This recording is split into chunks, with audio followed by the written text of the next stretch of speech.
2 movie చూసినట్టుంది అన్న. అది పవన్ కళ్యాణ్ గారు లేరని బాధపడాలి. చాలా బాగుంది సినిమా, 100% చూడాలి. మీ పిల్లలకు చూపించండి. మనకి అన్ని సబ్జెక్టులు ఉన్నాయి కానీ లా గురించి సబ్జెక్ట్ లేదు. ఆ సబ్జెక్ట్ ను కూడా ప్రభుత్వాలు ఆలోచించి పిల్లలకు బోధిస్తే తెలుస్తుంది అన్న, what is wrong, what is right అని. క్లైమాక్స్ లో ట్విస్టులు చాలా బాగున్నాయి అసలు. సినిమా ఆ ట్విస్టులతో తమిళ మూవీని చూస్తుంటే మనకు ట్విస్టులు వస్తుంటే అంతకు మించి చేశారు. ఇందులో పార్ట్ 2 కూడా ఉంటే చాలా బాగుంటది అన్న. వకీల్ సాబ్ 2 చూస్తున్నట్లే ఉంది సినిమా చూసినంత సేపు. ఆ క్యారెక్టర్ చూస్తుంటే నాకు పవన్ కళ్యాణ్ గారు గుర్తొస్తున్నారు. వకీల్ సాబ్ లో మా పవన్ కళ్యాణ్ గారిని చూడలేదని బాధపడినట్టు ఈ సినిమా చూడండి, చాలా బాగుంది.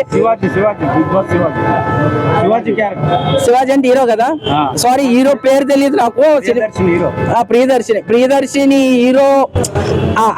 ఆయన చూసి వచ్చాక శివాజీ గారి క్యారెక్టర్ అయితే ఇందులో కొంచెం నెగిటివ్ రోల్ చేశారు. సో ఆయన ఫస్ట్ టైం అనుకుంటే నెగిటివ్ రోల్ చేయడం.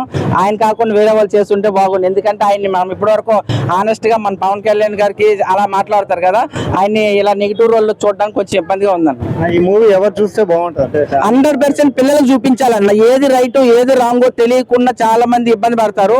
100% పిల్లలకు చూపించాలి. సుప్రీంకోర్టు చీఫ్ జస్టిస్ అయితే 100% ఈ మూవీ చూడాలి. ఎందుకంటే మనకి అత్యున్నత న్యాయస్థానం సుప్రీంకోర్టు. అక్కడి నుండి ఏదైనా ఆర్డర్ పాస్ అయిందంటే 100% ప్రభుత్వాలు అయినా ఎవరైనా ఇంకా యాక్సెప్ట్ చేయాల్సిందే. సో ఆయన ఇప్పుడు లా అనే సబ్జెక్ట్ ని మన సోషల్ సైన్స్ లాగా లా అనే సబ్జెక్ట్ ని కూడా యాడ్ చేస్తే అక్కడి నుండి ఆర్డర్ పాస్ అయితే ఇంకా ఆ సబ్జెక్ట్ అందరూ చదువుకొని ఎక్కువ మంది తెలుసుకుంటారని. నానికి ఇంకా ఈ సినిమాతో ఒక బాలీవుడ్ లో అడుగు పెడతారు. ఆయన ప్రొడ్యూసర్ అయిపోతారేమో. నాని ఈ సినిమాతో ప్రొడ్యూసర్ అయిపోతారు.